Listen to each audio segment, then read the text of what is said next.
Hello everyone, and welcome back to episode number 45 of the Blaise XPerience. I'm your host Derek, as usual, and today we are getting into another episode about Vigor. This is our third episode on Vigor, and this is a big episode because Vigor had a huge update. Update 0.6, it was a massive update to Vigor, and it basically changed the entire game, and that's why I'm devoting a whole podcast to it, because this update, they pretty much redesigned the entire game. I mean, if you were a player that's played before 0.6, you would know there's a lot of changes in this update. So we're going to get into all those changes. But before we do, just to mention quickly, our next episode is going to be Saturday on State of Decay 2. I am supposed to have a guest for that, so hopefully that works out. And then, of course, when you're listening to this, you'll be listening to this on Wednesday. So Undead Trials will have already started, and it's already going to be on day 3. So today, when you're listening to this will be day 3 of Undead Trials. This is a community event for State of Decay 2. And, we're really excited about this event. I'm recording this before the trials start. But when they're going on, it's going to be very exciting. And then on Thursday, I'll be doing a duo run from 1 p.m. to 5 p.m. with Undead Labs developer Jurgen. And then, of course, on Saturday, I want to definitely mention the Extra Life charity. Throughout the entire Undead Trials event, we're supporting the Extra Life charity. It's a charity that helps sick kids, and basically gamers stream around the world to get donations for sick kids, and it really helps the sick kids in local hospitals. So basically, whatever your local hospital is, you can support your local hospital. So definitely look in the show description, and I will have links that you can donate to the Undead Labs team, because I am part of their team for this. And on Saturday, they are doing a all-day stream with different streamers streaming for Extra Life. So I'll be part of that as well. And from 1 p.m. to 5 p.m. on Saturday, I'll be streaming for Extra Life. And there's going to be some Undead Labs devs streaming there. There's going to be other members of the State of Decay community streaming there. So it's going to be a great day, just streaming and hopefully getting some donations. So if you can't donate, that's perfectly fine, but just try to show up and support as much as you can and, create some hype. That way people that can donate get there and they donate. But that being said, that's kind of, our news at the top of the show. We do have a guest here to talk about Vigor. We've never had a guest talk about Vigor before. It's just been me so far, but we have a guest for the first time on Vigor. But this guest is not a first-time guest. Coming back for his record 9th appearance on the podcast, welcome back, Monty, to the podcast. Hello, I'm back again. You are, and this time you didn't wait a month. You've only been, got a couple episodes. Yeah, only 3. Yes, so that's definitely an improvement. It's a lot less than a month. Yeah, just make sure you keep saying for my record appearance, because every appearance is going to be my record. Exactly, unless, somebody starts, showing up and just coming on every podcast. Well, I guess, technically speaking, I have the record. I've been everyone, but... No, I do. So, I don't think you're going to beat me anytime soon, but... I can try. Yes, you can try. You could, start up your own sideshow. But yeah, it's, great to have you back, and I'm glad we get to talk about some Vigor, because there's only a couple of games I've podcasted about that we haven't talked together about, and this is one of them, so I'm glad we get to talk about it. Yeah, no, it was interesting to play. Yeah, and for anyone that doesn't know, I have the full game, so I bought the Founders Pack, so I can, play the game whenever. Monty actually downloaded the free trial. The free trial lasts 2 hours, so you got to play the free trial for 2 hours and kind of get your feet wet, and I thought you'd be a great guest to talk about this with, because you never played the game before 0.6, correct? I haven't, no. I knew nothing about the game. So this was sort of like going in, sort of finding out everything. Right, and I thought that would be a great perspective for listeners to hear, because I obviously have played the game before 0.6, so basically everything in the game has pretty much changed. So I'm really curious to hear your perspective on how the game is for someone that's never played it before, and they're just jumping in, straight off the press here. So, what's some of your thoughts on the game? Like, since you're just jumping into this and you've never heard anything about it, what are some of your thoughts on it? My overall thoughts on Vigor. I think it shows that it's still in alpha. Like, there's I found a couple of glitches. for example, reloading an SKS. I didn't get the chance to show you, but when you reload an SKS, it just flies all around the place. There are a couple of visual glitches. I struggled with opening sort of boxes and stuff from certain angles.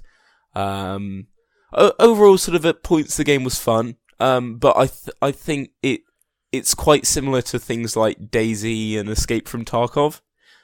And I liked how it felt, but I feel like if it, hopefully by release, there's just a bit more to it. Yeah, and they're, coming up on release. Release is in February, so they don't have a ton of time left, but it's funny you mentioned DayZ because the same people that made DayZ made this game, so. Yeah, I can see a lot of parallels. In a good way or in a bad way? I think both. DayZ was, rather, I don't know if to say is, but it was a really good game at the time. But it's been stuck in alpha, and nothing's ever happened to it, and it hasn't really gone anywhere, and it's just sort of fizzled out. And it's got similar mechanics to DayZ. It's got those similar interesting mechanics that DayZ had, but my one worry is that it might suffer the same fate. Well, I believe DayZ has finally had their full release, because I believe it just came to Xbox, a few months ago, but I know what you're saying. I mean, that game did take a while. I think with this game, though, they are focused on updating it as soon as possible and kind of getting it out because they have said February is when they're going to release it, so they kind of have that deadline now. Yeah. And it is supposed to go free to play in February, so basically, if you wanted to keep playing it, like you played the free trial, if you wanted to keep playing it right now, you'd have to pay for the Founders Pack, but if you waited until February, it would be free to play. So I'm kind of curious to get your thoughts on that specifically, like paying for it. Would it be something that if you, had the means to do so, would you pay for it? And if yes or no on that, would you play it when it comes free to play? I'm not sure if I would pay like a full price for it. If it goes free to play, I could see it quite similar to something like Warframe, for example. Right. Warframe, huge free to play game. It's better than a whole bunch of AAA titles, and it's completely free. It rakes in so many people purely because it's free. You don't have to pay to play such a good game. And if this goes free, I could imagine this getting a similar sort of appeal. It's a good game, and I think once it's cleared up and sort of bugs are fixed, and the game completed, that if it's free, that can pull in a whole lot of people and make it quite attractive. No, I definitely agree, and I think that's going to be great for the game. I mean, so it sounds like you wouldn't be ready to pay for it. I paid for it, technically I didn't even pay for it. I got it gifted to me, but I got the game before Update 0.6 came out. And, thank you again to Uncteo and Discord that actually gifted it to me. I really appreciate that. But for the free-to-play, it's something that I personally, if it wasn't gifted to me, I would definitely be, all in to try it out when it comes free-to-play to download, like, the full version and everything. So, are you someone that, when it comes free-to-play in February, would you give it another shot? Yeah, I reckon I would more than happily sort of go back to it then, try it out again, see how it's changed, because I did have fun playing it. There were points where I was like, oh, this is really good. I'm interested to see where this goes. I think, I know that it might not be what the game's going for, but it's got the start to an interesting story. So maybe something like that would be interesting with the game.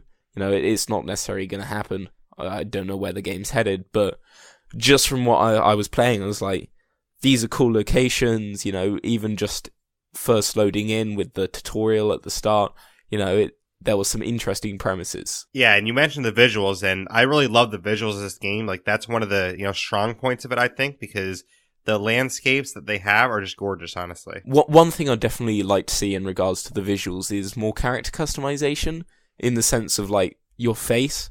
Like, so far you've got, like, all the different jackets and stuff, and those look really good. Though I love how the clothes look in this game.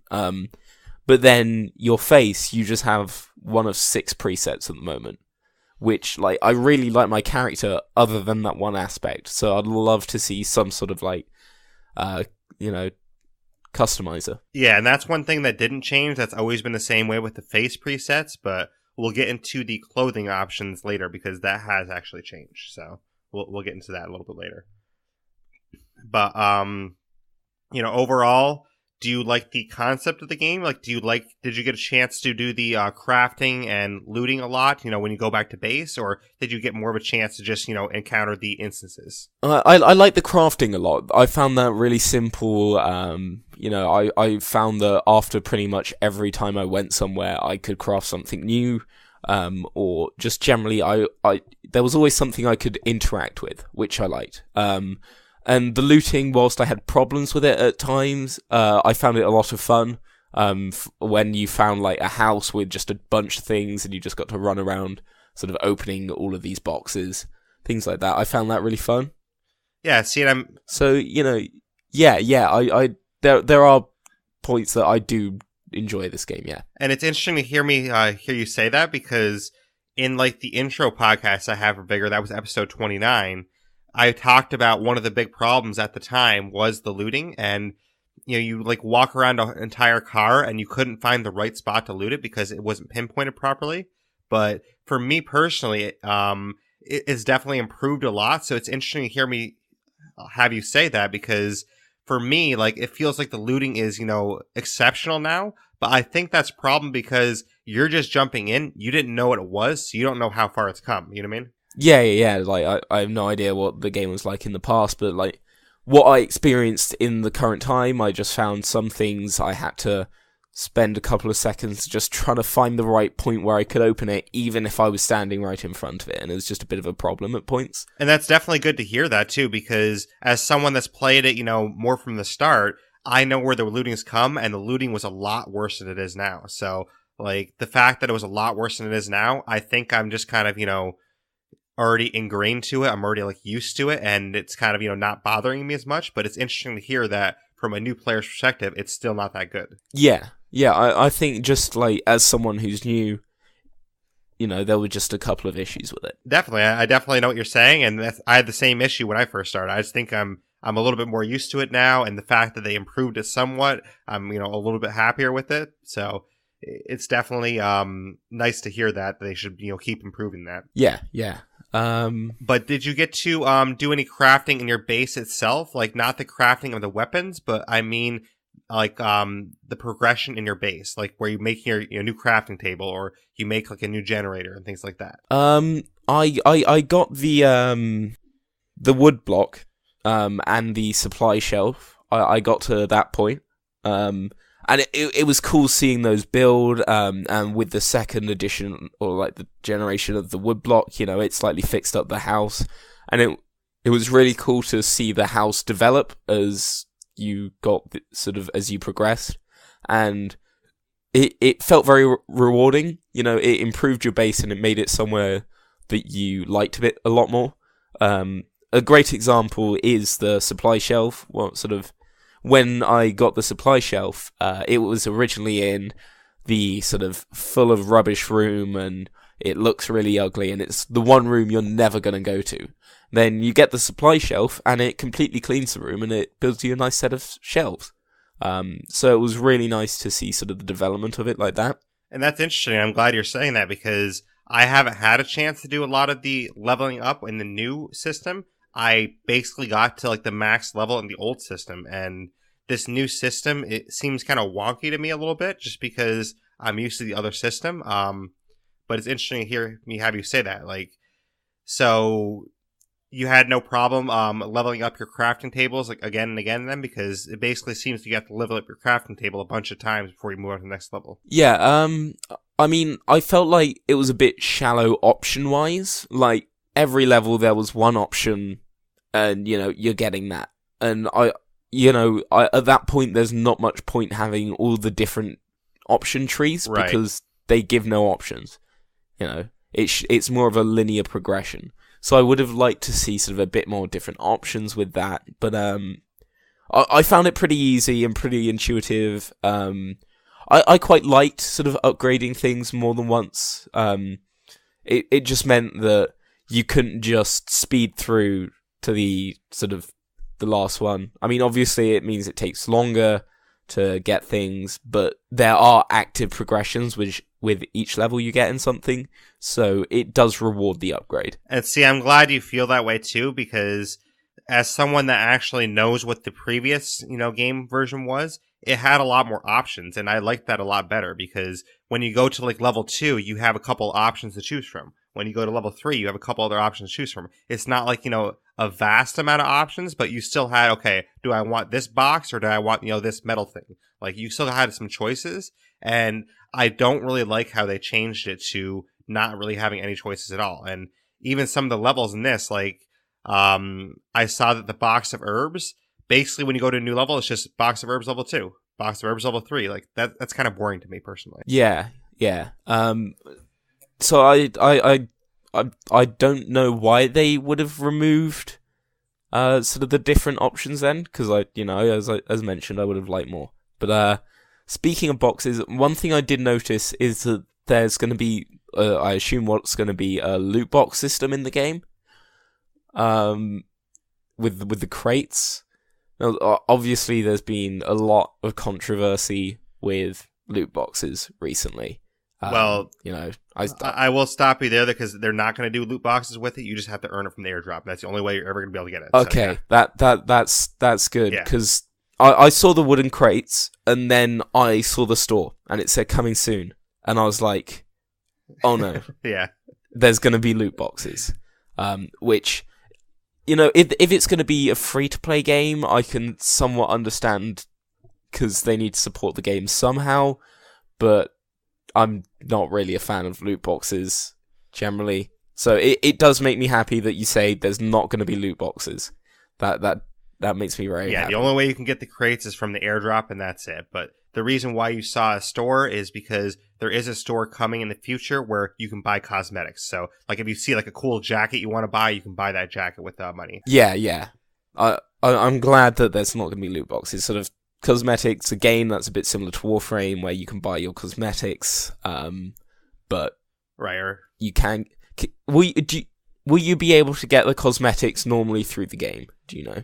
See, I think some of them you will be able to, but I'm not sure if they're going to have some that are exclusive to, paying for. So that's what I'm not sure about, because they're going to have, like, similar to Fortnite, how it has, the V-Bucks, they're going to have, like, their own currency in-game, and you basically have to pay for this currency and use that currency to buy, clothing items you want. And people that bought the Founders Pack, they basically get some free currency to start when that actually comes live. So, like, for example, myself, I'll have some free currency to buy, like, the first couple of things that I want. But I'm not sure if whatever items are in the store are going to be available in, free to play as well. I hope they are, but I'm not sure if they're going to do that. I'd like to see sort of the ability to at least get these through just playing normally.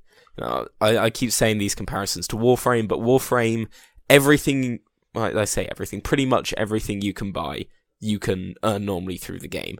Quite often that's through trading. I don't know if trading will be a thing in the game.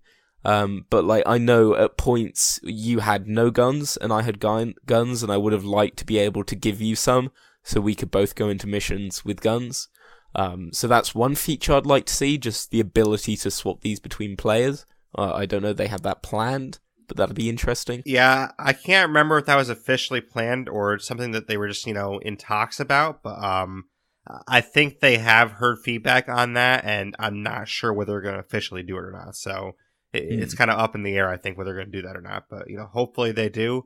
I will say with the store issue, though, I'm okay with, like, say, a monthly item. Like, okay, this, monthly jacket is only pay to get it. Like, I'm okay with something like that. Like, just a couple of items, but I feel like most of the items should be earnable. Yeah, no, I agree with that. Which, it seems to be that you can get items from the crates. Yes. Because, like, you get your first crate at the start, and then I ended up getting another one from killing a guy who'd got the airdrop.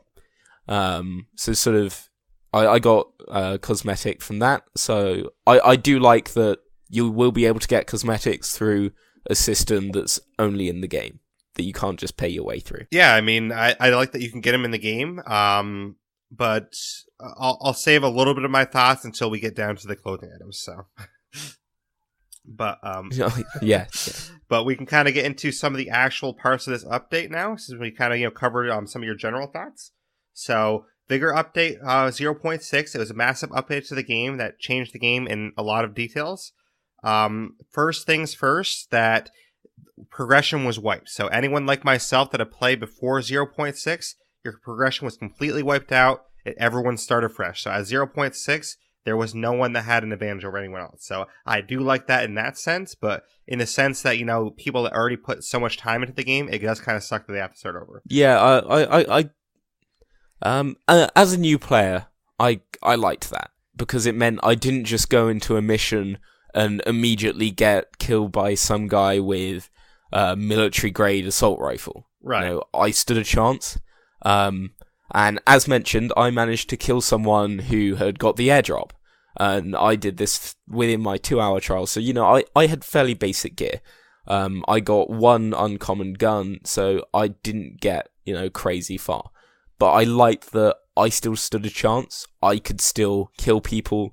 I could survive, and I could get better with the gear. No, definitely. And I do like that it gives everyone a level playing field. Just, it does kind of stink that, I already was basically at the max level for the most part. I think I had one more level to go in my base, but I was pretty much at the max level, and now I'm starting back to nothing. And I have no guns anymore. I have no knives anymore when I already had a stockpile of stuff. So it is kind of frustrating a little bit, but I do understand it. Yeah.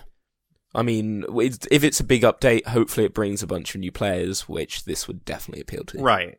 The only thing I do worry about, though, is when the game officially releases in February, are they going to wipe it again? Because that will kind of deter me from I don't really want to play then until, the actual game comes out. Because I don't want to, get all the way back to level 6 again, and then they wipe it again. You know what I mean? Well, one interesting thing they could potentially do is do sort of a percentage. So, yes, a wipe, but if you're a higher level, you get more of an advantage at the start. You might start with a couple of extra things, start maybe a couple levels higher, or with a couple of extra upgrades. Or a free blueprint so or something. Right. Yeah, so there is rewards for getting higher level in the alpha.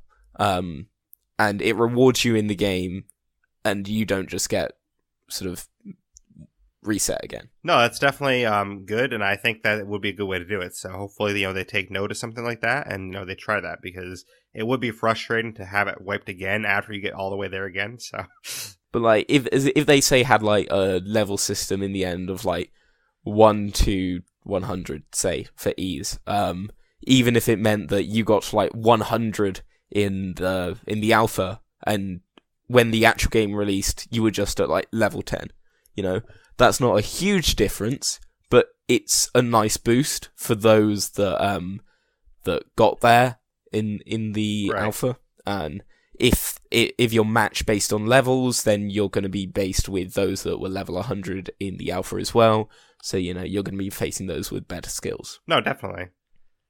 But moving on to some of the other things of the update. They did change the shooting range a little bit. It has a different look to it, and it has some new targets they didn't have before. Did you get a chance to try the shooting range out at all? Yeah, I did. I love the shooting range. Yeah, me too. It was my safe haven, where I could use all the guns I got without having to go into a game and lose them. I quite enjoyed it. It was nice. So in between playing games where there was a lot of risk, a lot of tension, going around every corner, there could be someone about to kill me and I'd lose all my stuff. I could just enjoy the loot that I'd saved up and the loot that I'd got. Yeah, I think what's cool about the shooting range that a lot of other games don't have is you can just, practice freely and actually hone your skills without dying 85 times. Say you want to practice in Call of Duty, you have to jump into a game and let somebody kill you 85 times before you actually get good. The same thing goes for Fortnite. You're gonna die several times before you actually get good at it. So it's nice that they have a spot where you can actually practice your shooting skills before you jump in the game. Yeah, no, I did like the shooting range. But I'm actually curious to hear your thoughts on this, because The tutorial, they changed this so much. The tutorial used to be just like a basic little thing, like you walk through the tunnel like you still do now, and you choose your face customization. But then basically you get to the end of the tunnel, all you do is walk down the pathway, grab the airdrop, and that's basically the tutorial. Like, it doesn't tell you really anything besides like, okay, this is what an airdrop is, and that's basically it. The tutorial now, I think, is so much more in depth because you have those 3 points that you have to go to and learn more about the game. And I think that's a better way to do it because it gives people a better chance to know what the game is about. You get to find the exit point and, go to the exit point too. So I think it's a great tutorial, and I think it does a lot better job now. But I'm curious to hear what you think about it. Never played before.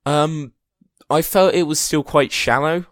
Like, the looting, I feel like it's fairly self-explanatory anyway. And even if it wasn't, every time you go to do it, it shows you the button. Shooting, that's the same as in every game. What I felt was going into games, I didn't know what to expect. So when I went into my first game, I genuinely didn't know if I'd be facing zombies or something, if there'd be other people. And, I was completely alone and I was looting a barn. And then I saw a guy run past. And, obviously there's this added a lot of tension. Because I was like, oh, I'm not alone. And judging by the game, I didn't even know that I had to pack ammo before I went into my first game. So I went into my first game and didn't have any ammo. So I just had a knife, and I saw a guy run past with a gun. So I was hiding. I was crouching a lot more, and I was just moving slowly, and there was this tension to the game. So, I feel like just a little bit of knowledge about what you're going into with your games, being told to pack ammo, because I assume that I'll just automatically carry it in, but obviously you don't. So I feel the tutorial was still a bit lackluster. No, that's definitely great feedback too, because that's something I'm very interested to hear, because like, as someone that's already known about this game, I already know, okay, you gotta bring ammo with you. You're already going to a game, and you're going to be going to a game that has either 8 players with you or 16 players with you, and you probably had no clue, how many players at all you're going to have. So it's nice to actually hear that, because I know that they actually had like a little bit about the radiation, which is nice, and they had a little bit about their airdrops, which is nice, because those were things they didn't really describe as well in the previous tutorial, I think. So maybe they just need to update a little bit more and tell you a little bit more about what the instances are, because when you jump into those instances, I guess, thinking about it from your perspective, if you don't really know what you're jumping into, you just think, okay, I'm jumping into this world, I'm going to find stuff, and you don't really know, if there's people that are going to fight you or what's going on. Yeah. I mean, honestly, I couldn't even told you that there were 8 or 16 players in the server until you just said. So it was just a bit going in blind. Right. Like, so it told you how to use the game, but it didn't tell you how to play the game. So, like, even if it chucked you into your first instance, like, just with bots and sort of talked you through sort of the games a bit more, that would have been nice. No, I agree. And, hearing that from you, that's definitely something I agree with. And I hope that, they do another tutorial update, because honestly, like, that's what's so interesting to me hearing this, because I know, where the game came from at the start, and at the start, the tutorial was even worse than it is now. So, like, imagine if you jumped in back then, you'd be like, oh, what's going on? So, yeah. You wouldn't even know what an airdrop is, probably. You wouldn't know, like, what the radiation is. You'd be like, oh, why am I dying from, like, this, stuff coming at me? Yeah, no. I didn't even find I ran into any radiation.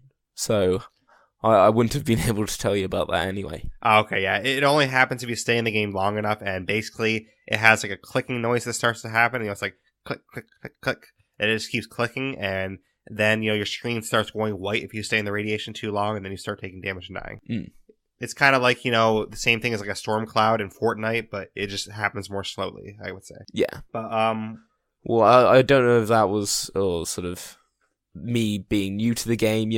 Quite a few of my missions I sort of got in, got a little bit of loot, got out. I think only 2 games I actually stayed until the airdrop came, just because I felt a bit unprepared to stay that long, because I was worried I'd die in a fight or something. One of those airdrops I ended up getting from killing a guy.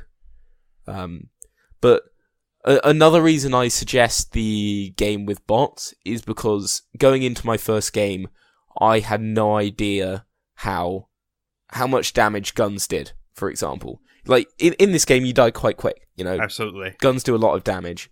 But I had no idea how they would damage people, how much health I could take, how much risks I could take because of that. So just even things like that, I had no idea and was blind to. No, definitely. And it'd be good to actually show people, you know, what they're getting into a little bit more. Because I'm sure, you know, everyone that sees this game, especially when it comes free to play, they're not going to know the history of the game. They're not going to know, you know, like, oh, I'm jumping into Vigor. You know, this is what Vigor is. You know, I got to fight some people. You know, it's a little bit of PvP. It's a little bit of like searching. They're not going to know, you know, what the premise of the game is. So it'd be good for, you know, the developers of this game to actually make that a little bit more known, because I'm sure in February when they go free to play, they're going to have a lot more players jumping in. Yeah. But moving on, we did talk about this a little bit, but instead of having multiple facilities per build level, the base building now has more levels, but it's kind of, you know, strewn out more. So like basically, I think they kind of went in the wrong direction with this, as I kind of alluded to earlier. Essentially what they had before was level 1 was still 1 item you could build, you know, that didn't change, but level 2 was, I think, 2 items. I think level 3 got to like 2 or 3, and then so on. You know, so you still had a couple of choices. Like, it wasn't a ton of choices, but you still had a couple of choices, like, do I want to build this stove, or do I want to build this, you know, box of seeds? Or you could actually choose which one you wanted to build and then kind of work through that. And I think they kind of went in the wrong direction with the shelter building, because honestly, like, now it's basically one thing per level. You know, level 2, okay, I have to build this. I have to build it up again. You know, I have to keep upgrading it until I get to the next level. Okay, level 3, I have to build this. Like, it's kind of boring because there's not really a lot of choice. And on top of that, like, a lot of the levels, you know, when you get to the later levels, I saw box of seeds level 1, box of seeds level 2, box of seeds level 3. Like, who wants to actually progress like that and be like, oh, I built box of seeds level 2 today. Yeah, tomorrow I'm going to build box of seeds level 3. You know what I mean? Like, No, I think by the sounds of it, the old progression system was probably better in regards to the base building. Just because the more options... If you've ever played something like World of Tanks, they have like their progression systems with sort of like the really diverse trees they have, and like progressing through the tanks to get to the better ones. And there's tons of different options. And I feel like the game, by the looks of it, it was sort of going for something like that, but with basically no options. right. And it just felt, again, quite lackluster, and that not much had gone into it. Right. And like, when I say more options, I'm definitely not saying like this game never had like, you know, Skyrim level options where like you could progress like, oh, I have, you know, 25 options to choose from. Like, it never had that, but at least had a couple. And I think they should have progressed on that, because like, they only had up to level 6. So your shelter could only cap at level 6, which a lot of people capped out. But now basically all they did was they took all the choices you had throughout those 6 levels, and they basically just, you know, oh, we have a cap of level 11 now. But yes, there's a new cap of level 11, so you can actually go out longer, but all they did was just take these choices and stretch them out more levels. And to me, that's the wrong way to do it, because yes, there's more levels now, but you have less choices. So why is that good? Yeah, no, I definitely agree with you there. So, you know, hopefully they go back to the old way, but I don't know why they did this. I mean, maybe some community members like said they wanted something like this. I have no idea, but I'm definitely not really happy about it, honestly. I think if people said they want more levels, that was probably more levels and more sort of not more levels, but same amount of choices, not right, exactly. More levels and less choices per level. Sort exactly. Of thing. So maybe that was kind of their cop out, where they're like, "Oh, you said you wanted more levels. Here you go." So, and then just stretched it. Yeah. Because I mean, hopefully that changes. Because sort of more choices per level, you know, that gives more options, and I can understand having a few less at the start, so you can guide players through it a bit whilst they're still new to it. Right, definitely. But, I definitely get that. You know, even when I got to my, 3rd, 4th upgrade or whatever, I was like, actually I want to invest into something else because I need to have 5 upgrades to go to the next level or whatever. But it's not like I can upgrade anything new. I just have to upgrade the same old thing again. Yeah, exactly. And that's kind of boring. Yeah. Because in the old system, they had like a lot of question marks. Basically, it went up to level 16 in the old system, but a lot of those things weren't unlocked yet. Like it just showed a bunch of question marks, like they were still developing it. And the way that system looked, it looked great. It's just they had to actually finish it because they only had up to level 6, uncovered. Like the other 10 levels, they didn't actually have anything there yet. It was just kind of okay, this is in development. And if they actually developed that out the way it looked originally, that's what I wanted. So I hope they go back to that. Yeah. But moving on, though, they do have some new points of interest on the map, which I'm not sure if you experience these a lot, but this is something brand new. And you probably didn't know that because basically the maps before, you just go around the map, find whatever loot you could find and, possibly get the airdrop if you want to, exit when you want to. But there's no actual points of interest. Now there's points of interest on the map that kind of point out, oh, this is something interesting. It might be like a spot that has a lot of loot. It might be a spot that, doesn't have a lot of loot, but it's very interesting. Like in Grandtime Valley, there's this like one bee farm that, it doesn't have a ton of loot at the actual point itself, but it's really interesting because you can, hear the bees around you, and it's kind of cool actually. So it's nice that they have these new points of interest on the map. And basically, you can set markers on them. That way, you know somewhere to go. And for duos especially, it's really nice for duos because if you're working with a partner, you can tell them, okay, go to the bee farm. I'll meet you at the bee farm. Yeah, no, I really like the points of interest. Again, as like a new player, I came in not knowing anything, and these points of interest, they acted as a guide. Like, okay, I'm here. I need to get more loot. I have no idea which way to go. I looked at the map and it's like, oh, hey, there's points here, here, and here. I'll go there to get loot now. And, my first game, I just ended up sort of sticky in one part of the map, going point to point. And it was just nice as a new player to have this, guide after I'd been dropped into a game with nothing. No, definitely. And I really like that now because before you didn't have those points of interest. And a lot of the loot was in the cars, so basically you just have to find a bunch of cars. But now they've actually balanced it better, and I like the way they balanced it now. So that is a plus, and it's something that they did in the right direction. Whereas, I think the shelter building went in the wrong direction, but I think the points of interest is definitely a spot in the right direction. Yeah, no, I really like that. But another thing, I'm sure you experienced this a little bit, but there's actually some weather in the game, and it's pretty good weather, I'd say. If it's raining, it actually seems like it's raining. If you go by a car, the sound effects, they really improved the sound in this game that basically before it was 0.6. Because before 0.6, you still have rain and things in the game, but if you go by a car, you're not going to hear the rain droplets hitting the car. You're not going to hear that ping on the car. And now you actually hear that. So it seems like they really improved the sound and they really improved the weather system overall. And with weather, they have said that it's going to be dynamic per map. So basically before 0.6, if you go to, map X is sunny. If you go to map Y Y is, snowy. If you go to map Z is rainy. And basically those maps would always stay the same. They have said that it's not available quite yet, but weather will be dynamic where if you go to map Z, it might be sunny one day, it might be rainy the next day. Yeah, no, I liked the weather was really nice. And sort of it added a lot to sort of some of the maps. I think it was really interesting and it was very atmospheric. I like the idea of dynamic weather with the world, given... Well, I'm not exactly sure how the maps are going to work when it releases, if you can go to any of them or just the ones that are on rotation. I think just rotation still. Yeah, that was sort of what one problem I had with the game. I felt the map rotation... I wasn't a huge fan of the idea, because it felt like, oh, hey, there's all these cool places, oh, but you can only go there or there this entire week. And it just felt like, they've created this wonderful world, but they're restricting it for no reason.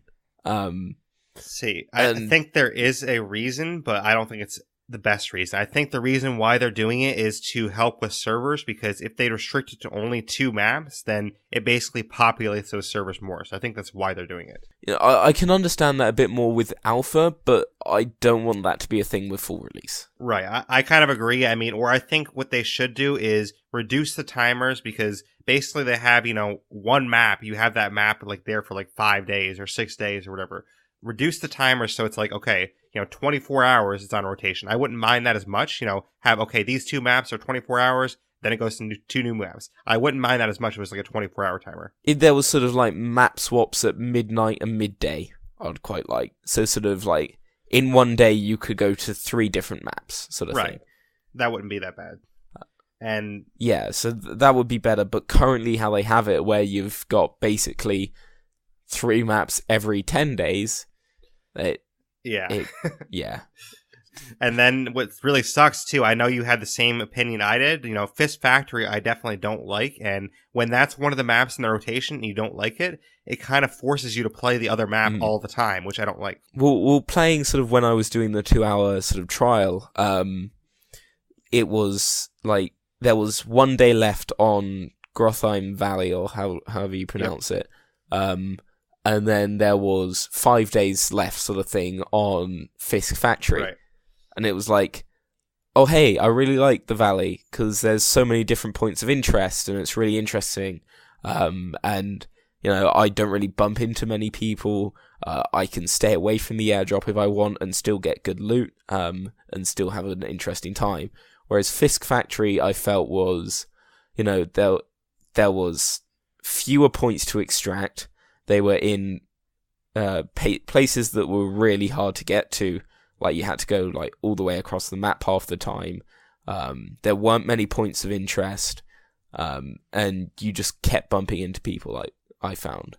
No, yeah, I agree. So, you died a lot with it. So I just didn't really enjoy it as much. Yeah, and that's what I've commented on the previous 2 podcasts I did on Vigor, is Fist Factory. Like, if you are super gung-ho about only doing PvP, that's probably the map for you, because you bump into people way too often in that map and you can't really, explore. So I like to be able to explore. Yeah, no, I wasn't a huge fan of Fisk Factory. But what's interesting, kind of the dilemma we're talking about the map rotations, it has been said that 4 or 5 new maps are reportedly being worked on. So I feel like in the full game, they have to, rework the rotations, because if they just add 4 or 5 new maps and they keep the same rotation system, like, you wouldn't play a certain map for like a week, or actually no, like probably more like almost 2 weeks, because if they have maybe even a month, really, if they've got like 10 maps, yeah, exactly, and it's like 5 days per map, you're getting like, maybe 2 a week. You're gonna be waiting like if you like, oh, I really like Tog Station, you're gonna be waiting like 2 weeks to play Tog Station, and that does not work. So hopefully, with these other maps they're developing, hopefully they understand that, and by the full game, they definitely change the rotation system, because if you have 10 maps and each map is on rotation for like 5 days at a time, that is not good. So they need to fix that. Yeah, no, I definitely agree with that. But one thing that is pretty cool that I know you wouldn't have experienced before, because you didn't play 0.6 before that, but the maps are now a lot more filled in with scenery and loot and stuff like that. So, for example, I don't know if you saw any of the barns, but previously if you went to a barn in any map, the barns had absolutely nothing in it. So it was just a barn on the outside, absolutely nothing in the inside. And now it's actually populated, so a lot more of the things that weren't populated before are now populated with items. So even if it doesn't have loot, there's still like things there, still things to look at. And that's definitely good that they actually populated more of the maps now. Yeah, no, the maps had a lot of character to them. Like, in the valley, sort of the flowers, I'll be running around past some rocks, and then there'd be just like some flowers at one point. And it was like, oh, that's nice. That's a cool thing to see in the map. And little details like that looked really nice. So I'm glad that was added. No, me too. And I wish you had got a chance to see all the other maps, which that's kind of like what we're talking about, because Tog Station, for example, is my favorite map. That's the train station map, and it has like a railroad track going through the map, and I think you really, really enjoyed that map, but unfortunately you couldn't play it. Yeah, no, I wish I could. That sounds cool. It is very cool, honestly. So, hopefully, when the game goes full release, you can play that again. Hopefully so. But one note I also made is the airdrop now takes much longer to loot. So I know you said you killed someone to get the airdrop, but Did you actually ever go to the airdrop yourself and try to loot it? No, I didn't, because like I was by one, and I sort of the guy who got it, I couldn't see him because he was hiding behind it, sort of thing. But I was like a bit too scared to just run out into the open in such like a hotspot, because I figured, oh, it's the airdrop. This is the entire reason people come here. Definitely. So I don't want to just stand out in the open. So I didn't. But I sort of in the tutorial I saw how long it takes to open the airdrop, so I didn't want to just go out and stand there. And then the guy got it, and I was like, oh, actually, it's probably a lot easier to just kill the guy, especially since it broadcasts where they are. So I chased him up to one of the points, which we'll talk about a bit later, because there's a problem with that. Yes. And I managed to gun him down and steal all the loot, which felt very good. No, definitely, and very rewarding. I mean, for the airdrops, I just don't like how they changed it to take that much longer to loot it now. And this is a point I'm going to make a little bit later when we talk about some of the, a little bit of the negative things. But the fact that it takes so much longer to loot now, it really makes it hard for players that want to, get in there, get out, and then, run away. Because if you're trying to get the airdrop, really fast, jump away from there, and, go exit, it's a lot harder to do that now because the airdrop takes you longer to actually loot. It used to take, like, say you're, like, looting a car. You know how you loot a car, obviously? It used to take about as long as that. So it's definitely a much different change now. Yeah, I mean, it's added a lot of, as I was saying, there's the risk to it now.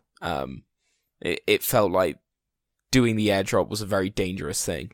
But I don't know if they were beforehand, but sort of with how the person's location is broadcasted once they've got the airdrop. Before, yeah. Yeah, I feel like that is just a lot easier letting someone else get it and then killing them than doing it yourself. But see, that's the problem, though. Like, it kind of takes away a whole play style of the game, which I'm going to get into a little bit more later. But, like, I really don't like this change at all because if I've had games where I want to, have some fun. I go into a game with absolutely nothing. I go in with no knife, no gun. I go in with nothing just to see what happens. And, I've had games like that where in the past I would actually escape with the airdrop when I went with nothing. And you can't really have games like that anymore because you're pretty much always going to fight at the airdrop now. I mean, you're still going to have some games where you probably don't, but it definitely makes for a lot more conflict. And it really takes away from the players that want to, kind of be sneaky a little bit more. And I don't like that. I mean, I suppose one interesting thing that they could do is add a player upgrade sort of tree as well, and maybe have one of those options increased sort of airdrop time when you don't have a gun out, sort of thing. So that would support that sort of gameplay and, allow it still to be a thing while still sort of stopping it from just becoming a problem. Right, yeah, that might work or something because it just kind of stinks. I mean, like, I did actually get the airdrop in one of my playthroughs since the update, but we'll talk about what happened after that, so... Yeah, well, we both sort of had the same sort of situation so there. We'll talk about that. But yeah, I mean, I just don't like how the airdrop takes longer to loot now. I mean, basically all it does is just tie somebody up longer, give people more of a chance to get there. And in my opinion, like, people shouldn't have more of a chance to get to the airdrop. Like, you should already be planning ahead. And that's my opinion because the person that planned ahead, they are already waiting in the bushes by where the airdrop was going to come. And they wanted to get that drop and go, like, that person should not be penalized for planning properly because basically all this does now is it penalizes the person that planned properly and it helps the person that didn't do any planning. So the person that did no planning at all, they just are like, oh, the airdrop's there. Maybe I should go see that. Oh, there's a guy there. Like, the person that did no planning at all is the one that benefits, and I don't like that. Yeah, no. When I got the airdrop, I wasn't planning to. I was just like, oh, hey, I know where the guy is. Oh, it happens to be quite near. So I decided to sort of check out if I could see him, and I ended up catching him climbing a ladder. And yeah, I managed to get him then. Right, and maybe that's just, something about my play style because I'm the type of player that I like to plan ahead. I like to, use strategy, and I like to, really think about my decisions. I'm not the type of player that, just likes to, oh, let me go around the map and, see what happens. Oh, there's a guy there. Let me shoot him. Like, I'm not the type of player that really likes to go, that type of play style where I don't really have any care in the world and I don't think about anything. And I think this takes away from a player like me. Yeah. Yeah, no, I see where you're coming from. But moving on, though, we do have some other things to talk about. The weapon items now have rarity levels, which they range from common all the way to special issue. So you have white, which is common, green, which is uncommon, blue, which is rare, purple is military grade, and then gold is special issue. So it is nice that they have rarity levels now. I think in the past they didn't officially have these levels in place, but you still kind of felt that way because there's still guns that I never would see. So I think it still was in place in the past, just now they've actually labeled it. Yeah, no, sort of the rarity system was quite interesting as a new player because it was like, oh, I have this. This is better than this because it's rarer. And it added a bit of structure. And as mentioned, I only got one uncommon gun. I got an SKS. But it felt good when I got that because it was, all my guns as I started, it was normal. I was like, oh, hey, I have a better gun. That's really cool. And it also helped indicate what loot was better as well. Going in new, I didn't know what sort of stuff I would be needing. But when I found things like electronics and fuel and it was military grade, I was like, oh, this is rarer. This is probably harder to find and I should probably try and keep this loot. This is stuff I want. Right, I agree. And I do like that it actually has that now, so it is a plus in my view. Yeah. But another thing, we did allude to it a little bit earlier, the cosmetic options, this is what I was talking about, that basically this has changed a lot. Like we were talking about with your faces, the faces have always been that way. But the cosmetic options, before 0.6, you had a lot more cosmetic options to choose from at the start. So you could choose different coats, different, jackets, or different gloves, different hats. You had a lot more options at the start. Now, basically, they have them all locked. And I really, really, really hate this. And this is something I'm definitely, super against because now, basically, the only way to get new cosmetics is either to pay for them when the store comes or by getting airdrops. And what if you're a player that doesn't like to go for the airdrop a lot? Like, I don't always like to go for the airdrop. I mean, sometimes I have fun with it, but if basically now, if you want to change your clothes, you have to go for the airdrop. And I think that's a really stupid way to play. So like, going in as a new player, yeah, I'm with you with I don't like sort of going for airdrops. Generally, it wasn't my first priority, and generally I stayed away from there. But at the same time, if I did go for airdrops, I'd quite like it, because it gives these rewards to it, and it rewards their behavior, and like when I did get the guy and I got the airdrop, it rewarded me for doing that, and it was quite nice. What I didn't like is that it showed me all of the cosmetic options even if I couldn't equip them. So for example, I didn't have any glove options, but it still showed me all of the glove options even though I couldn't get them. And initially I thought, oh, I had these gloves unlocked. Let me put these gloves on. And then I was like, no, you don't. So I feel like I can somewhat understand sort of unlocking it through crates and all. But if they're going to do that, at least improve the display for the cosmetic options. I mean, I think it also takes away from the crates, too, because the crates, what you used to get in the crates is, like, a lot of the same stuff you get now, but you get, like, blueprints for guns. You get, items that you need desperately, say, like, glass, like, items that were a little bit rare to find in the world that are actually good materials for you. Or you get, like, 1,000 materials right off the top. Like, you get, extra materials, extra guns, things like that you're going to need. And now to have clothing items go into that wheel, like you only have 9 options for, each like set of couple crates.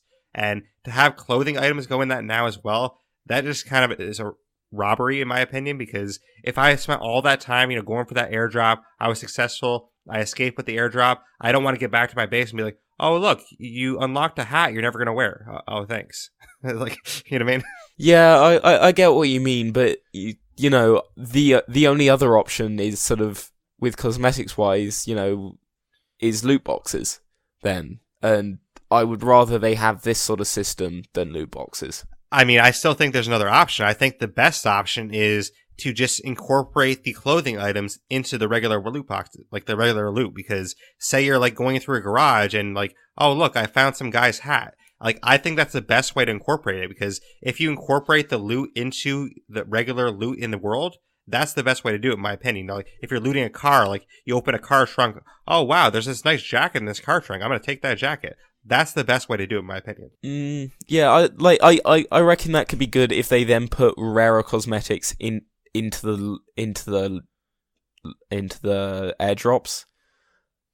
Just because, you know, sort of it gives this sort of extra option of reward, and you know, whilst like cosmetics, they don't actively change the game, and if you don't care about them, then, you know, like you say, it's annoying because it's going to reduce the chance of getting something you need. But there are a lot of people who, whilst they're insignificant, do care about cosmetics, and cosmetics support a lot of games. So having this option to get them from an in-game route, you know, that's a nice choice that's a lot fairer on the player base. Like, again, with Warframe, pretty much every single cosmetic choice you can get through the game, and to do that you need to get Platinum, and whilst Platinum it could be used with stuff that may be more beneficial to the gameplay, quite often it's used for cosmetics. I mean, I get where you're going in some senses, but for me, like, I still can't get past, like, basically those loot crates that, you know, you have from the airdrops. You have 9 items in those crates, and then when you go through all 9, you know, say you get 3 crates, it opens up a new set of 9. And basically, if you have one clothing item out of those 9, like, not only is that, you know, somewhat taking away from the other stuff you could get, but if you want clothing items, it also makes it really hard to get clothing items, because think about it. Like, say you wanted a full outfit. You know, I want this, you know, hat of a certain style. I want this jacket of a certain style. How many crates would you actually have to go through to get a full outfit? Because you only have one hat per crate. Then you might have, you know, open a new set of crates. You know, oh, I went through 3 crates. Now I have one jacket available as an option. Like, that's a really poor system to do it, even if you want the clothing items, in my opinion. Well, I suppose if you want, like, the full sets and stuff, that's where the store comes in, the options to buy them. Yeah, I mean, I guess it's just something that, you know, I'm going to have to, like, find a way to live with, because I don't like it at all. Like, I really hate this new system of clothing items, because basically I see it as, like, if I don't go for, you know, a million airdrops, I'm never going to have an outfit I really want. So the only saving grace for me is I do have the Founders Pack, so I am going to have some free, you know, store money that I can use in the store. That's the only saving grace for me, probably. But if I didn't have that, I'd be even more upset, because I probably never get an outfit I want. Yeah. So I guess we'll just have to, you know, call it what it is and move on. But that's another thing I'm very disappointed about in this update. So, you know, so far I'm not that happy about this update. I think you can tell. Yeah. But speaking of the Founders Pack, though, I will mention quick, the items that you know, bought the Founders Pack and earned, they're not available still. They're still going to be available, you know, at some point before launch. But the baseball cap that comes with it, that should be available soon. So it's like a baseball cap that has a Vigor logo on it. That should be available soon, they said. So, you know, hopefully we get that soon. But after that, you know, those are kind of like the points that I took away from various sources. Now I have some things right from the Vigor developers themselves. This is basically like, you know, when they wrote their update, this is, you know, text straight from their update. And I thought it was better to read out some of their text specifically, because it gives a lot more detail on it. So we'll kind of read through some of their points and then, you know, talk about them a little bit. But they have something called Rally Your Ally as one of their points they made.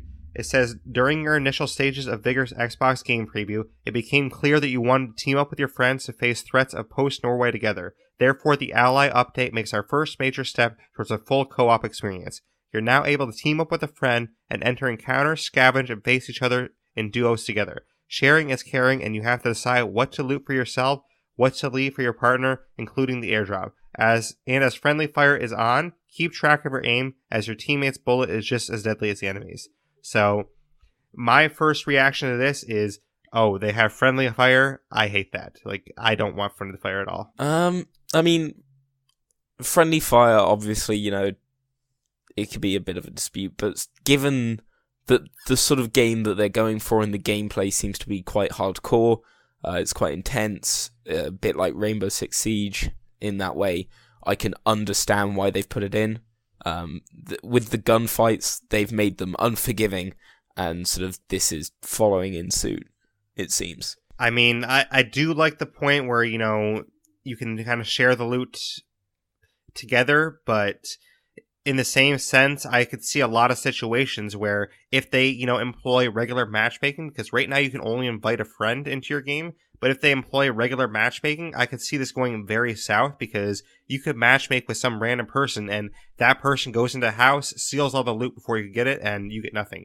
So I could see this going very south with that as well, because I thought when I originally heard about this that it was going to be like State of Decay, where basically the loot was instance, where what that means essentially for people that don't know is that if you enter a house, Monty's going to have his set of loot in that house, and I'm going to have my set of loot. So we're not going to, kind of walk all over each other getting loot, because Monty's going to have 3 things to loot, I'll have 3 things to loot. So we don't have to, steal from each other. And I really don't like how you can steal from each other, because if it's someone like you, if I'm playing with you, I'm going to trust that we're going to, work together and share it. But if it's, some random guy, that random guy is just going to, steal all my stuff, and I'm going to get nothing. Yeah, I'd imagine it'd be a bit harder to do with sort of normal matchmaking, because you're going to get so many people you can't trust. I mean, hopefully it would help support a community and maybe a site. There's so many sites that support finding teams for certain games. Maybe those would be good for finding someone to play with in these circumstances.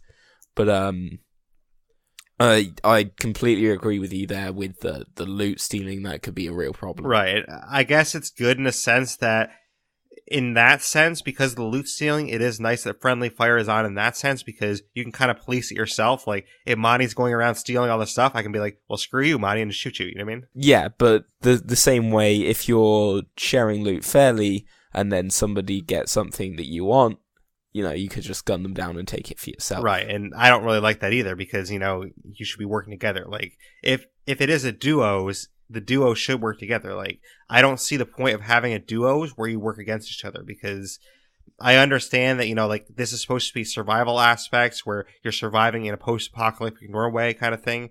But the thing for me is, if you're in a duo together, these are probably people that have already, worked together for a while and they've already known each other. Like, they're not just going to, shoot each other in the back when, like, oh, Jim stole those nails. I really want those nails. And, you're going to shoot Jim in the back because they stole nails? Like, come on.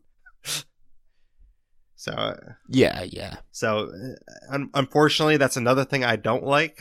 We'll see if it changes, but that's another thing I don't like about this update. But some weaponry changes. They change a lot with the weapons. It says in here, speaking of deadly weapons, the update brings 17 new ones, from the M7 bayonet knife through the iconic Thompson submachine gun and A74 KSU assault rifle to the SVU sniper rifle. There's something for everyone. Of course, as some of the new weapons are long range, scopes have also been added to the selection of them. As Vigor was always set to have a diverse array of guns, it has been a top priority to make shooting feel great. Regarding this, a lot of change under the hood to allow many tweaks and improvements. Weapon handling is now significantly better, partially thanks to improved aim assist, which lowers the controller sensitivity when you aim at an enemy. The precision of the guns is also improved to provide more reliable results and reward accurate aiming. Additionally, recoil and sway are now used to better distinguish one firearm from another. Finally, various shooting-related bugs have also been fixed alongside the improvements. So, my reactions to this, it's great that there's 17 new guns. I love that. I love that they, put some scopes in there. That's going to be great. And I love that the shooting is improved now. I'll get your opinion in a second, but for me, the shooting when I first started the game, it was horrible and the shooting was crap. And I do feel like the shooting is improved now, and I think the shooting is moving in the right direction. So how do you feel on the shooting? I liked how the shooting felt, actually. It felt really sort of simple and, it did what it did well. It didn't have to be complex to work. And, it felt nice to use. One thing I'd quite like to see in the game is sort of gun customization in the sense with attachments and stuff. So being able to attach scopes to guns. Obviously, there's a few scoped guns. I believe at that the is moment, planned in but, the future, I think. Yeah, no, I'd really like to see that sort of when it comes out, because I feel like that could really work with the system that they have in place. Right, and the fact that they added 17 new guns, I definitely like that, because there's some guns that I'm eager to try, like the AUG. I definitely want to try the AUG. That's something that's always been kind of a favorite of mine in like Call of Duty games and different games like that. So I'm definitely excited to try some of those guns out. Yeah, no, sort of the Thompson is obviously quite a basic SMG that you can get. So sort of I got to try that out a bit and in the shooting range, and that felt quite nice. It was quite similar to the standard SMG that you start with, but I liked the different sight on it, sort of the different iron sights. I quite liked. No, I agree, and I'm definitely excited to try some of these new guns out. I haven't tried a lot of them yet, but I think the weaponry changes, I think those are in the right direction, and I do like where they're going with that, so that is a plus. Yeah, I can't really fault them much with it. I don't know if the SKS was one of the new ones. It is, yes. Yeah, I could tell with the reload. As mentioned earlier, there's a bug with it at the moment where if you reload it, whilst it's reloading, the model for the gun just flies all over the place, and it's absolutely ridiculous. It does sound pretty funny. I have no idea why it happens. No, it does sound pretty funny, and I actually had the Silver Pigeon shotgun. When I tried to reload it, it would point the gun up in the air. I'm like, well, why is the gun up in the air? Yeah, no, I didn't have any problems like that with the Thompson, but I did with the SKS. So yeah, it seems like they have some things to work out still with that, but I'm not that worried about that stuff. So I think that's decent right there. But moving on, they had some comments on scavenging. This is what the developers said in their update about scavenging. Finding loot, rebuilding the shelter, and crafting are as much a part of the core Vigor experience as shooting. We know it.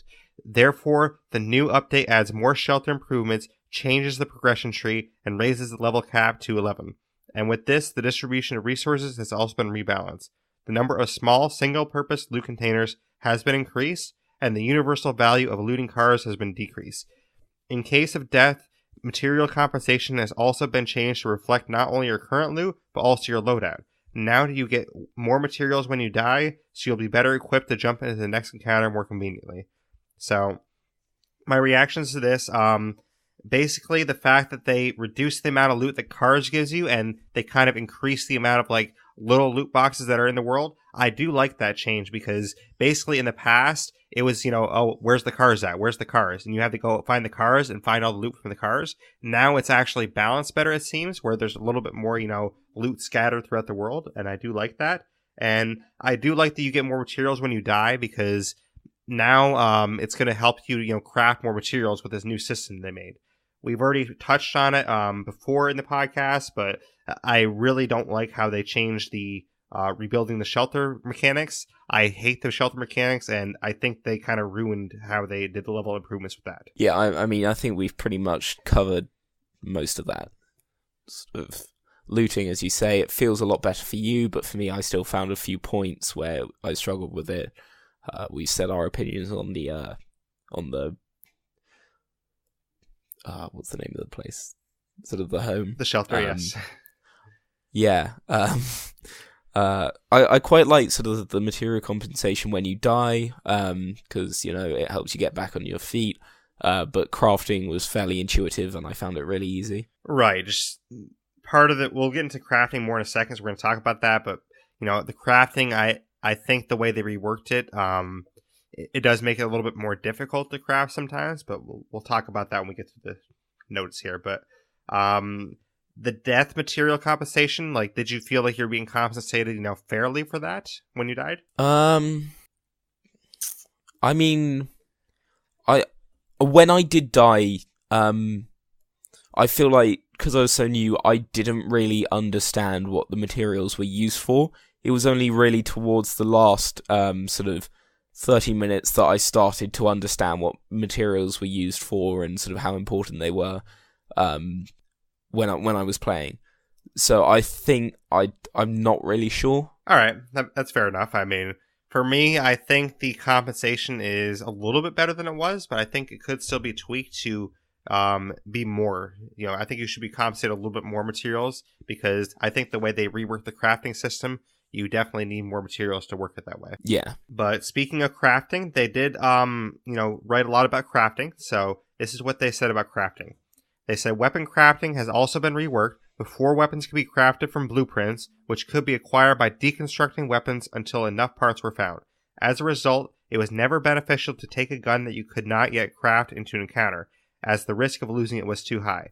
Now, deconstructed weapons will only yield materials, and blueprints can only be found within airdrops. From here on, to craft a weapon from materials, you not only need its blueprint, but you also need the appropriate level crafting table. Also, scattered around encounters, you'll be able to find weapon parts for specific weapons. Collecting a set amount will allow you to craft a particular weapon regardless of your progression in game. This way, there will always be equipment to play with, and there will always be a reason to explore the maps. Certain parts are exclusive to certain encounters, so when there's a new map rotation, Outlanders will have new types of weapons parts to pursue. So, some reactions to this. I mean, I don't like at all how they have certain parts specific to certain maps, because the way the rotation works, it would be forever. Like, say there's a rotation, this map just came off rotation, I didn't have time to play it this weekend, I have to wait another 5 days to get the parts for that weapon. So that's going to keep me from getting that weapon for a very long time, when the guy next to me, he might already have that weapon. So that is a big negative in my opinion. Honestly, the way they redid the crafting, I understand what they're getting at with the blueprints, because basically it was like they were saying where in order to get the blueprints, you had to deconstruct the weapons. So if you found a new weapon you didn't have a blueprint for, it was never a good idea to take that weapon into a game, because it would be better off to deconstruct it and get the parts so you get the blueprint.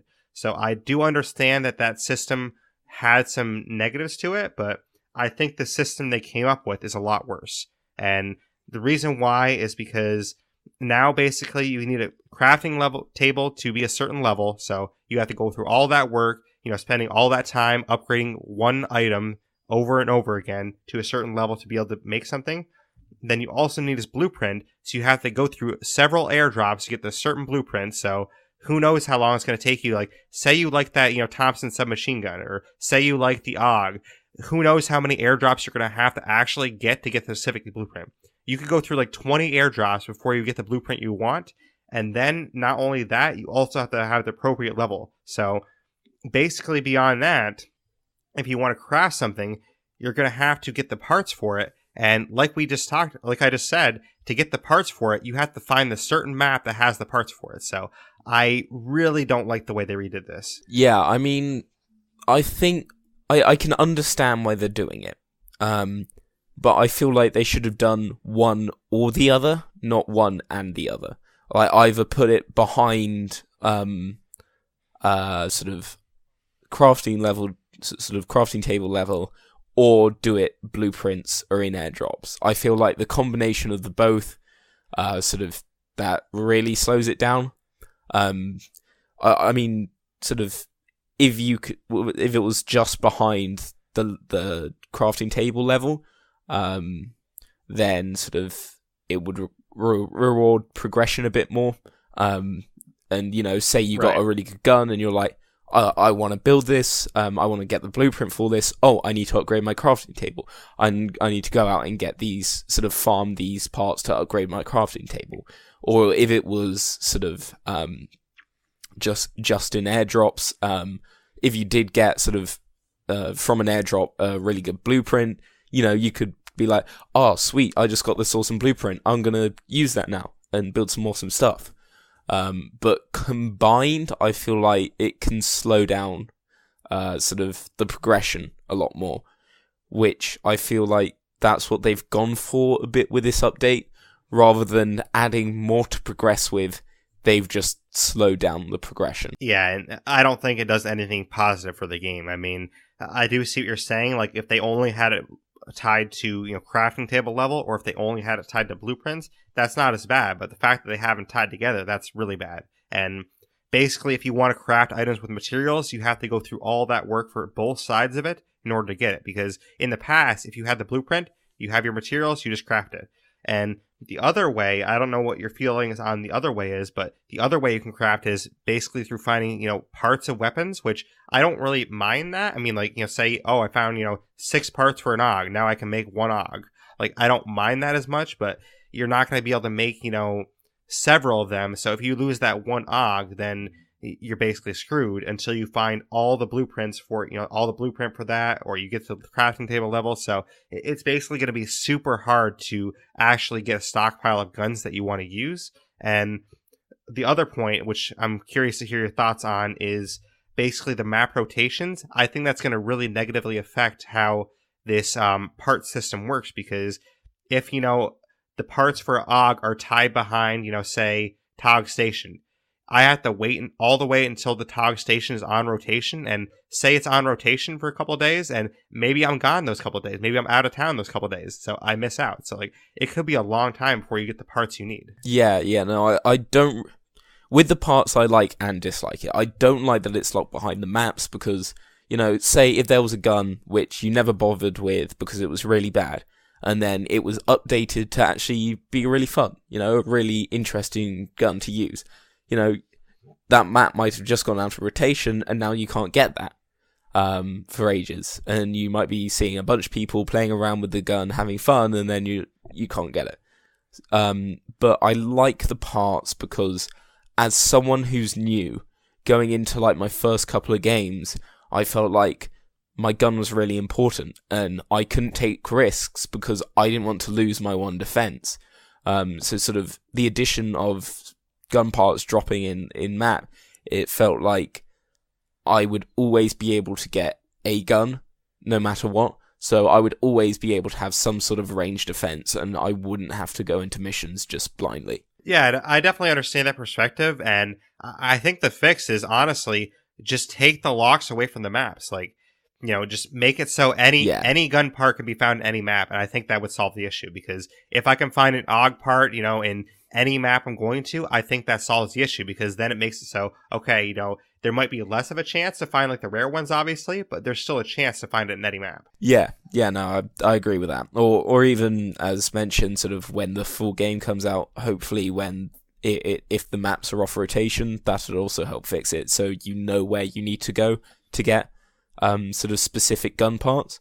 I think if they do that, then this could actually be a really good system, because, say, for example, you want the AUG, and you could be like, oh, I need to go here to get AUG parts, and you'll have a reduced sort of table of things you might get, so you're more likely to get the AUG parts. Right. Yes, I mean, those are kind of our thoughts on crafting. I mean, overall, I'm pretty negative on the new system for it. Obviously, as someone new, I think you're a little bit less negative on it, but as someone's played the old version, like, I'm already, used to the old version, and the old version worked, in my opinion. Like, I understand what they're trying to do. They were trying to get away from, okay, I found this, submachine gun. Well, the best thing for me to do is deconstruct this submachine gun to get the parts I need to make it in the future. And I understand how that's, kind of not the play they want, because it discourages players from taking the guns into the games, which I definitely respect that, but I think they went in the opposite direction, where now if you want to use a certain gun, it's going to take you like 8 years to actually, get the right stuff to make that gun anytime you want. But, I don't think we've been too negative yet, so we have a whole section on negative things. Yeah, we do. So, we haven't said a single negative thing about the update yet, so, I figured, since we haven't said anything negative, we needed a section that has negative things about it, so we actually have some more negatives besides the things we've already talked about. But right, let's get into it, shall we? So basically, there's a lot of lag now. There's a lot of bugs, a lot of glitches, matchmaking issues, game crashes, and everything included with this update. So basically, before 0.6, I almost had none of these issues. After 0.6, I'm having like all these issues, and it's super frustrating, and it makes it so it's hard to even play the game because I have so many issues. But we can kind of get into some of the issues we had. One specific issue that we were referring to earlier, basically Grantheim Valley it now has a new exit. I believe that only had 4 exits before. I could be wrong. It could have had 5 always, but basically there's the 2 exits on each side of the map, and then there's 1 exit in the middle. That 1 exit in the middle, basically you have to climb up ladders to get to it. So you climb up 1 ladder, you climb up a 2nd ladder, and then you're at the point where it's like an orange exit sign. And this exit is bugged or glitched or something, because basically I got the airdrop. I was, ready to exit. I walked up these ladders. I got to the top, and there's supposed to be a 10-second countdown timer that starts to have you exit. No countdown started. I'm like, well, okay, this exit's not working. Like, it seems to be bugged or something. And basically there's like a bridge that leads to the rocks. But the catch is, this bridge that leads to the rocks, you have to, walk along this bridge, and then there's a section of the bridge missing. And you could see the rocks on the other side. I'm like, oh, wait a minute. Like, did they make it so if you want to exit instantly, you have to jump over the bridge gap, and like you have to jump it to get to the rocks? I'm like, okay, maybe in this update, maybe they changed something where you can jump across, gaps now. And I'm like, oh, well, I guess I'll give it a shot. I go to jump across the gap, and I fall to my death, and after getting the airdrop, after spending all that time in the game, I die because the game basically, doesn't work properly. Yeah, and this is where I also got the guy who had taken the airdrop. I chased him up these ladders, and he was sitting at the top, and he just didn't leave, because obviously the timer didn't start. So he was like, oh god, I don't know what to do. So he moved onto the bridge, and I took that opportunity to climb up, and I managed to gun him down.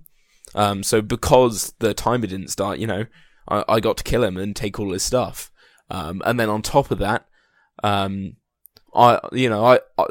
timer didn't start for me, so I was like, oh, I assume I have to jump over this gap, because I didn't know that where he was standing was meant to be the exit point, because I'd never seen it before.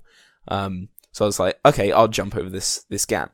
So I went to jump over the gap. I hit the other side, and I figured, I'll just climb up the edge like you normally do.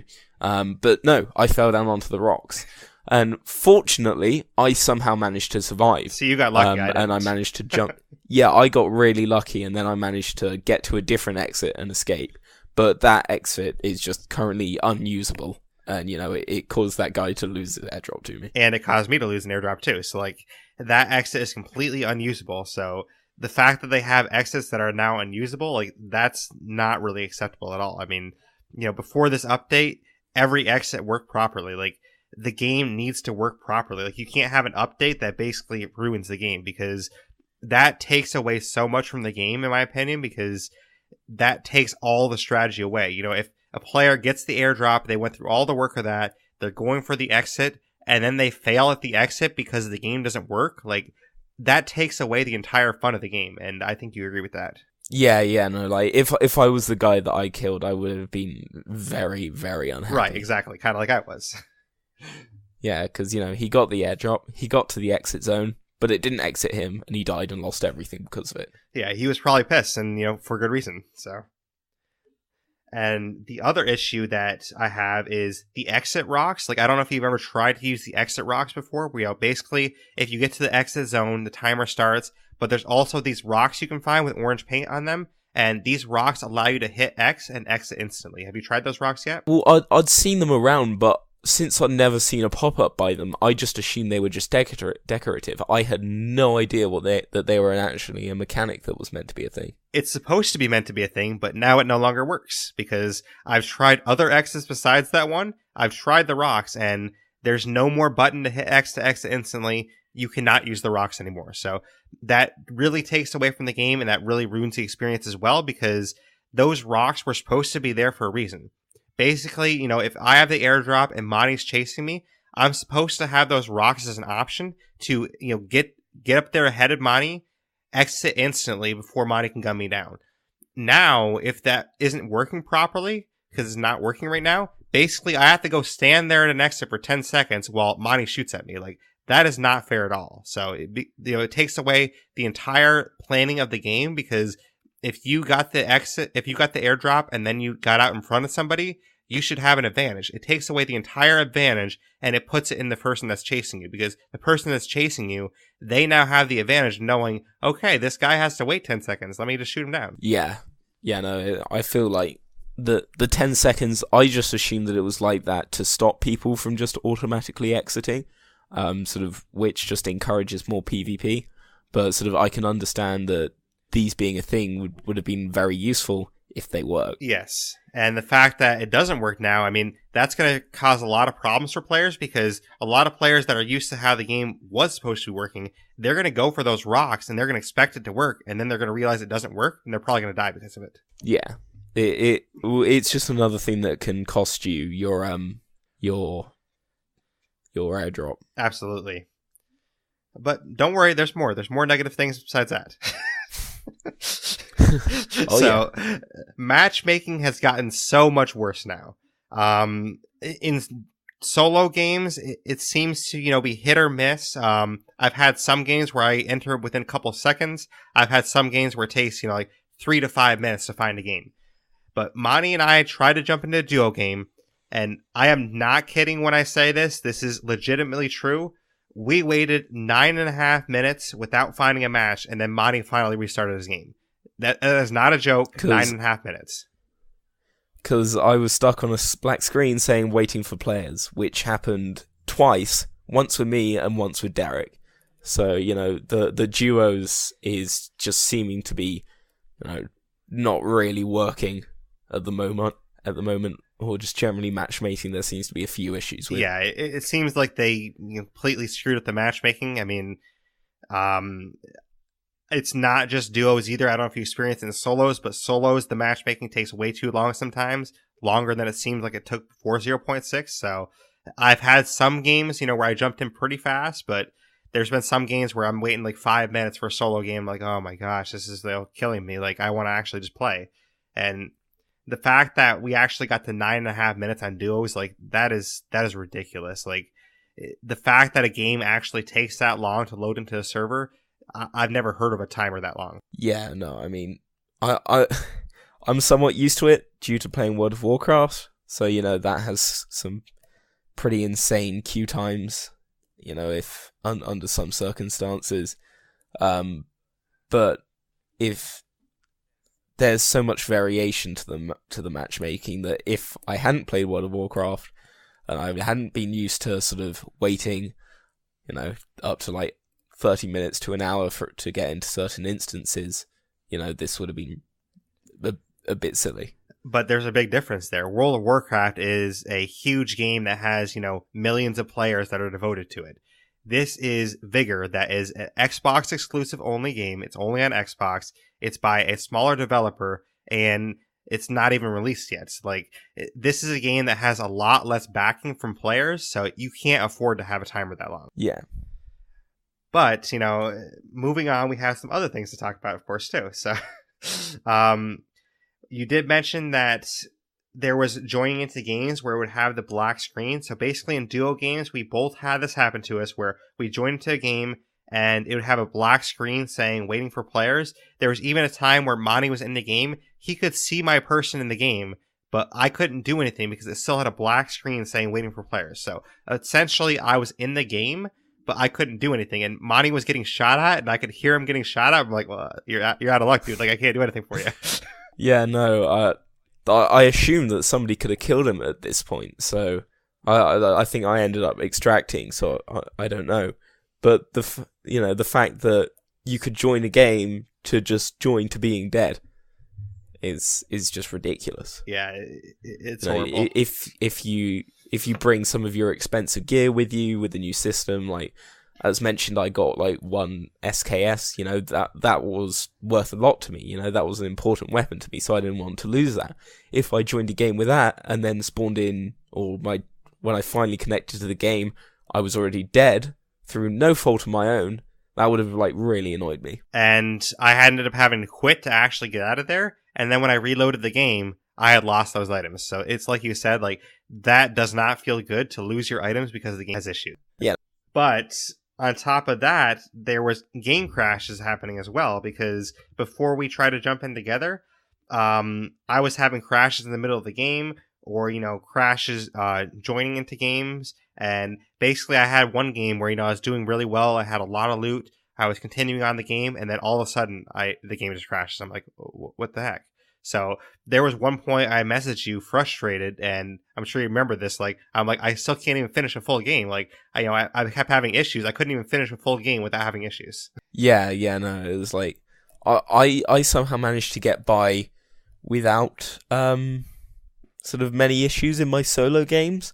But, I had all these games and I found them fine. And then you messaged me like, I haven't been even able to finish a single game. And I was just kind of like, oh, that's awful. Yes. Like, I've been perfectly fine as someone who's new. And then you just can't even get into a game, let alone that, Yeah, which was very frustrating. And in addition to that, I also had games where I had to quit because there was points where, like, you look at the map screen, and I look at the map screen to, like, fine, okay, I'm going to go here, or, like, I was looking to see where I was going to go, and I couldn't get off the map screen. Like, you're supposed to be able to exit the map screen, obviously. I could not get off the map screen, so I was just literally stuck there. All I could do was just zoom in and zoom out of the map. That's literally all I could do. And I'm like, this is frustrating, and I had to quit.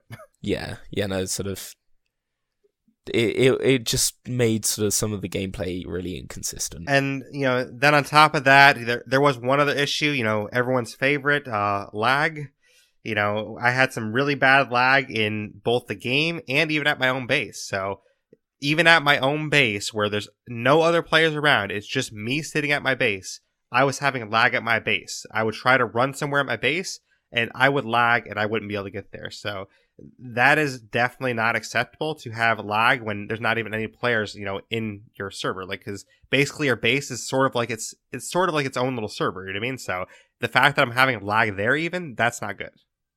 So yeah, I mean, the fact that there's lag going on like that, there's lag in the instances themselves, that's not good either. I mean, some of these issues were prevalent when the game first came out and came into game preview, but then they fixed them. And now with update 0.6, it seems like they went like, half a step forward and then like 12 steps back. That's basically what this seems like with this update. And honestly, as a whole, I'm really not happy with this update. Like, the only thing I can say for sure that I'm 100% happy with is the points of interest. I love the points of interest in the maps. I think that's a great idea. I love having the points of interest.